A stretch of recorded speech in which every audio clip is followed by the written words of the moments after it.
Hi friends, ನಿಮ್ಮೆಲ್ಲರಿಗೂ ಕೂಡ ನಿಮ್ಮದೇ ಆಗಿರ್ತಕ್ಕಂಥ ಯೂಟ್ಯೂಬ್ ಚಾನಲ್ ಸ್ಟಡಿ ವಿತ್ ಪರಶುರಾಮ್ಗೆ ಸ್ವಾಗತ ಅಂತ ಹೇಳ್ತಾ, ಇವತ್ತು ಕೆಲವೇ ಗಂಟೆಗಳಲ್ಲಿ ನೀವುಗಳು ಕೂಡ ಎಕ್ಸಾಮ್ ಸೆಂಟರ್ಗೆ ಹೋಗ್ತಾ ಇದ್ದೀರಿ. ಸೊ ಇವಾಗ ಮೋಸ್ಟ್ ಇಂಪಾರ್ಟೆಂಟ್ ಆಗಿರ್ತಕ್ಕಂಥ ಪ್ರಶ್ನೆಗಳನ್ನು ನೋಡೋಣ. ಓಕೆನಾ, ಜಸ್ಟ್ ಇದನ್ನು ಸ್ವಲ್ಪ ಹೈಲೈಟ್ ಮಾಡ್ಕೊಂಡು ಹೋಗಿ, ಯಾಕಂದರೆ ಕೆಲವು ಪ್ರಶ್ನೆಗಳ ಉತ್ತರಗಳು ಏನಿದಾವಪ್ಪ ಅಂದರೆ ತುಂಬಾ ಟ್ರಿಕಿ ಇದ್ದಾವೆ. ಸೊ ಗ್ರ್ಯಾಂಡ್ ಮಾ ಕ್ಲೈಮ್ಸ್ ಟ್ರೀ, ಸೊ ನಿಮ್ಮೆಲ್ಲರಿಗೂ ಕೂಡ ಬಂದೇ ಬರ್ತದೆ. ಯಾವೆಲ್ಲ ಪಾಯಿಂಟ್ಸ್ ಇರಬೇಕು ಅದರಲ್ಲಿ. The poem Grandma Climbs a Tree is written by Ruskin Bond.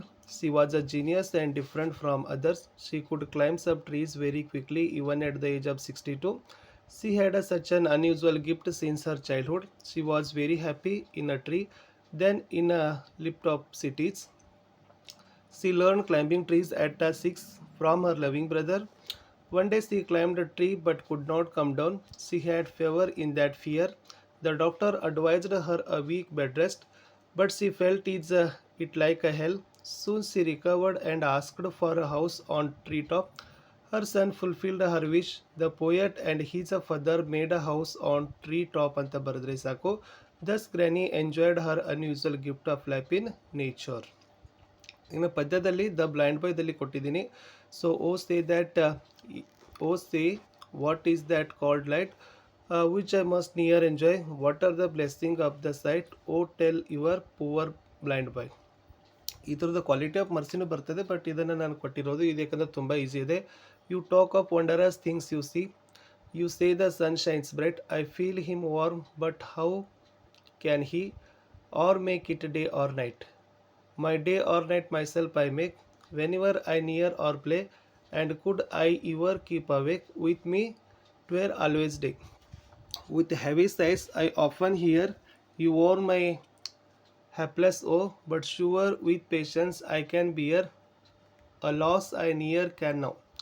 Then let not what I can't have my cheer of mind destroy. Whilst thus I sing, I am a king, although a poor blind boy. Quality of mercy ಬರ್ತದೆ, but ಇದನ್ನು ಕೂಡ ನಾನು ಕೊಟ್ಟಿದ್ದೆ. ಜಾಸ್ ಪ್ಲೇಯರಲ್ಲಿ 3 ಅಂಕಕ್ಕೆ ಬರ್ತಕ್ಕಂಥದ್ದು ಇಷ್ಟೇ ಬರಿಬೇಕು. Jazz player is a poor old black man.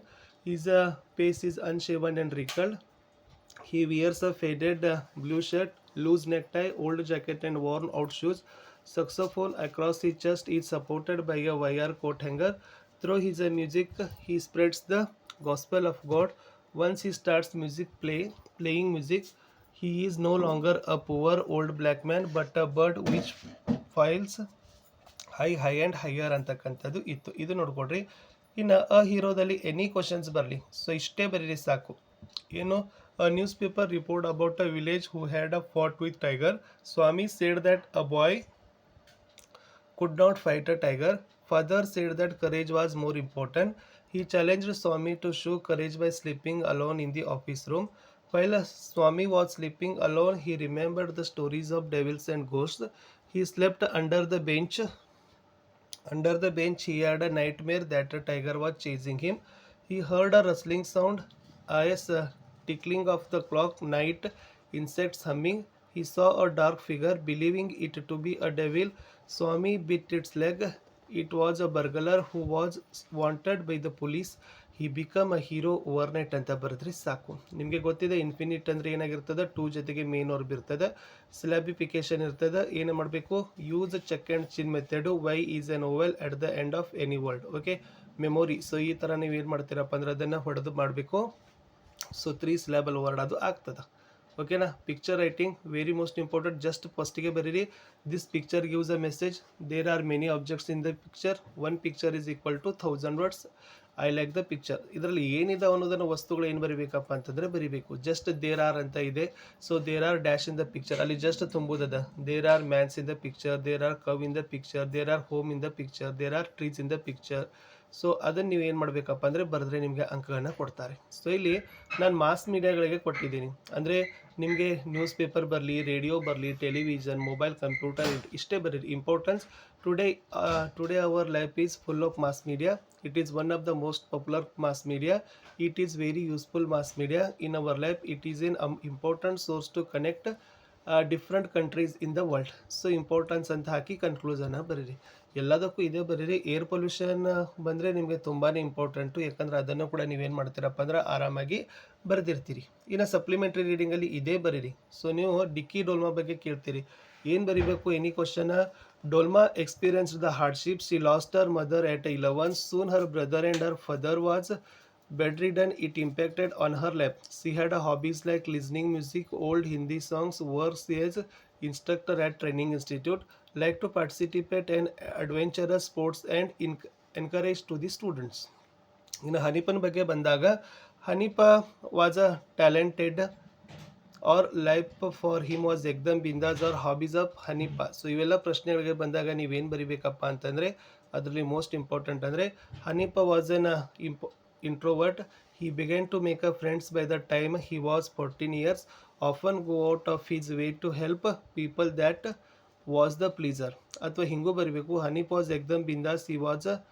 He has many hobbies. He dabbled in art, sketched very well, made cards out to waste materials, loved to playing drums, and he had formed the music group ಅಂತ ಬರೆದ್ರೆ ಸಾಕು. Okay, so ಇಷ್ಟೇ easy ಇರ್ತಕ್ಕಂಥದ್ದು. ಇನ್ನು letter ಇದೆ ನೋಡಿ, ಇದು ಯಾರಿಗೆ ಲೆಟರ್ ಇದೆ? ಟ್ರಾನ್ಸ್ಫರ್ ಸೈಡ್ ಅಂದರೆ ರಿಕ್ವೆಸ್ಟ್ ಲೆಟರ್ ಇದೆ. ಫಸ್ಟ್ ರಿಕ್ವೆಸ್ಟ್ ಲೆಟರ್ ಬರೆದಾಗ ನಿಮಗೆ ಕೊಟ್ಟಿರ್ತಾರೆ ಫಾರ್ಮ್ ಅಂತ ಹಾಕಿ, ನಿಮ್ಮ ಹೆಸರು, ನಿಮ್ಮ ಶಾಲೆ, ಓಕೆ, ತರಗತಿ, ಅದನ್ನು ಬರೀರಿ. ಕೆಳಗಡೆ ಡೇಟ್ ಹಾಕಿರಿ, ಇವತ್ತಿಂದು 25 ಮಾರ್ಚ್ 2026. ಯಾರಿಗೆ ಬರೀಬೇಕು? ಸೊ ಅದನ್ನು ಅಲ್ಲಿ ಯಾರಿಗೆ ಬರಿ ಅಂತಾರಲ್ಲ ಅದನ್ನು ಬರೀರಿ. ಆಮೇಲೆ ರೆಸ್ಪೆಕ್ಟೆಡ್ ಸರ್ ಹಾಕ್ರಿ, ಸಬ್ಜೆಕ್ಟ್ ಬರೀರಿ. ಆಮೇಲೆ ಜಸ್ಟ್ ಇಷ್ಟೇ ಬರೆಯೋದದ, as a reference to the subject ಅಂತ. ಇದು ರಿಕ್ವೆಸ್ಟ್ ತಟ್ಟಿಬಿಡ್ಬೇಕದ. ಸೊ ನಿಮಗೆ ಮತ್ತೆ ಬೇರೆ ಬೇರೆ ರೀತಿಯಾಗಿರ್ತಕ್ಕಂಥ ರಿಕ್ವೆಸ್ಟ್ ಕೇಳ್ತಾರೆ, ಅದನ್ನು ನೋಡ್ಕೊಡ್ರಿ. Last thank you yours faithfully ಬರೆದು ಆ ಹೆಸರನ್ನು ಕೊಟ್ಟಿದ್ರೆ ಸಾಕು. ಓಕೆನಾ? ಅಥವಾ ನಿಮಗೆ ಇಂಡಿವಿಜುವಲ್ ಲೆಟ್ರ್ ಬರೀಬೇಕಾದ್ರೆ ಈ ಥರ ಬರಿಬೋದು, ವೈಯಕ್ತಿಕ ಪತ್ರ. ಸೊ ಫ್ರಾಮ್ ಬರೆದು ಅಲ್ಲಿ ಕೊಟ್ಟಿರ್ತಕ್ಕಂಥ ಹೆಸರು, ಊರು, ದಿನಾಂಕ ಬರೀರಿ. ಡಿಯರ್ ಫಾದರ್, ಡಿಯರ್ ಬ್ರದರ್ ಅಥವಾ ಡಿಯರ್ ಫ್ರೆಂಡ್ ಅಂತ ಬರೀರಿ. ಆಮೇಲೆ letter of the word simple. Last yours faithfully ಬರೆದು ಆಮೇಲೆ ಟು ಅಂತ ಬರೆದು ಅಡ್ರೆಸ್ಸನ್ನು ಹಾಕಿ XYZ ಅಥವಾ ಒಂದು ಹೆಸರನ್ನು ಬರೆದ್ರು ಕೂಡ ನಿಮಗೆ ಅಂಕಗಳನ್ನು ಕೊಡ್ತಾರೆ. ಓಕೆನಾ? ಇನ್ನು ಜಸ್ಟ್ ಮೋಸ್ಟ್ ಇಂಪಾರ್ಟೆಂಟ್ ಆಗಿರ್ತಕ್ಕಂಥ RCಗಳನ್ನು ನೋಡ್ರಿ. ಏನದ? You can start the count down, you can take a last book ಅದ. ಸೊ ಇದು ಇಂಪಾರ್ಟೆಂಟ್ ಇತ್ತು. ಆಮೇಲೆ next, you can cross out my name from the telephone book, ಅದು ನೋಡ್ಕೊಡ್ರಿ. There wouldn't be any calendar, there wouldn't be any clock, ಅದು important ಇತ್ತು. I will be writing no letters, I will be posting no mail. With the tea cup circling round me like the planets around the ಸನ್, ಅದು important ಇತ್ತು. ಇನ್ನು ಇಲ್ಲಿ ಪ್ರಶ್ನೆಗಳು ಹೇಗಿದಾವೆ ಅಂದರೆ, Don ಅನ್ಸೆಲ್ಮ್ ಬಗ್ಗೆ any ಪ್ರಶ್ನೆ ಬಂದಾಗ ಸೇಮ್ ಬರೆಯೋದಿದೆ. 18ನೇ ಪ್ರಶ್ನೆ. 19 ಡಾಕ್ಟರ್ BR ಅಂಬೇಡ್ಕರ್ ಪಾಠ ಬಂದಾಗ ಸೇಮ್ ಬರೆಯೋದು. 20 ಅನಂತನ ಬಗ್ಗೆ. 21 USA USR, it means science and hope servile ಇದೆಯಲ್ಲ, ಅಲ್ಲಿಂದ ಪ್ರಶ್ನೆ ಸೇಮ್ ಡಿಕ್ಟು ಬರೀತಕ್ಕಂಥ ಪ್ರಶ್ನೆ ಇದ್ದಾವೆ. ನೀವು ಬರೆದ್ರೆ ಸಾಕು, ನೀವು ಬೈಪಟ್ ಮಾಡಿರ್ತೀರಿ. ಬಟ್ ಬೈಪಟ್ ಮಾಡಿರಲಿಲ್ಲ ಅಂದರೆ ಇದು ಸ್ವಲ್ಪ ಸ್ಕ್ರೀನ್ಶಾಟ್ ತೊಗೊಂಡು ಇದನ್ನಾದರೂ ಬರೀರಿ. ಓಕೆನಾ? ಲಾಸ್ಟ್ 21 ಆಯಿತು, 22 ಕೂಡ ಹೇಳಿದ್ದೀನಿ. ಸೊ 22 ಏನದಪ್ಪ ಅಂತಂದ್ರೆ, the repetition I wait highlights, ಇದು ಮದರ್ಲ್ಯಾಂಡದಲ್ಲಿರ್ತಕ್ಕಂಥ ಪ್ರಶ್ನೆ ಇದೆ. ಓಕೆ, ಮದರ್ಲ್ಯಾಂಡದಲ್ಲಿರ್ತಕ್ಕಂಥ 22ನೇದು ಅಂಕಗಳಿತ್ತು. ಸೊ 2 ಮಾರ್ಕರ್, ಅದನ್ನು ಕೂಡ ನೀವೇನು ಮಾಡೋದು, ಡಿಕ್ಟು ಇದನ್ನು ಬರೆದ್ರೂ ಕೂಡ ನಿಮಗೆ ಅಂಕಗಳನ್ನು ಕೊಡ್ತಾರೆ. ಯಾವುದು? ಡಾನ್ ಅನ್ಸೆಲ್ಮದ್ ಕೊಟ್ಟಿದ್ದೀನಿ, ಅಂಬೇಡ್ಕರ್ ಇದೆ, ಅನಂತ ಇದೆ, USSR ಇದೆ, ಮತ್ತು ಮದರ್ಲ್ಯಾಂಡ್. ಸೊ ಇಲ್ಲಿ 10 ಮಾರ್ಕ್ಸ್ ನಿಮ್ಗೆ ಆರಾಮಾಗಿ ಏನು ಮಾಡ್ತಾರಪ್ಪ ಅಂತಂದರೆ, ಏನೂ ಬರಲಿ ಅಂದರೆ ಇದನ್ನೇ ಬರೀರಿ. It's will be the very easy. So ಇಷ್ಟು ಟುಡೇ ಎಕ್ಸಾಮ್ಗೆ ಇತ್ತು. ಆರಾಮಾಗಿರ್ತಕ್ಕಂಥ ಇದ್ರ ಜೊತೆಗೆ ಹೀರೋ ಪಾಠದ ಸಾರಾಂಶ ಇದೆ, ಜಾಜ್ ಪ್ಲೇಯರ್ ಇದೆ, ಪತ್ರ ಇದೆ, ಪ್ರಬಂಧ ಇದೆ, ಹಾಡು, ಎಲ್ಲವನ್ನೂ ಹೇಳಿದ್ದೀನಿ. ಸೊ ನೀಟಾಗಿ ಬರೀರಿ ಅಂತ ಹೇಳ್ತಾ ಬೆಸ್ಟ್ ಆಫ್ ಲಕ್.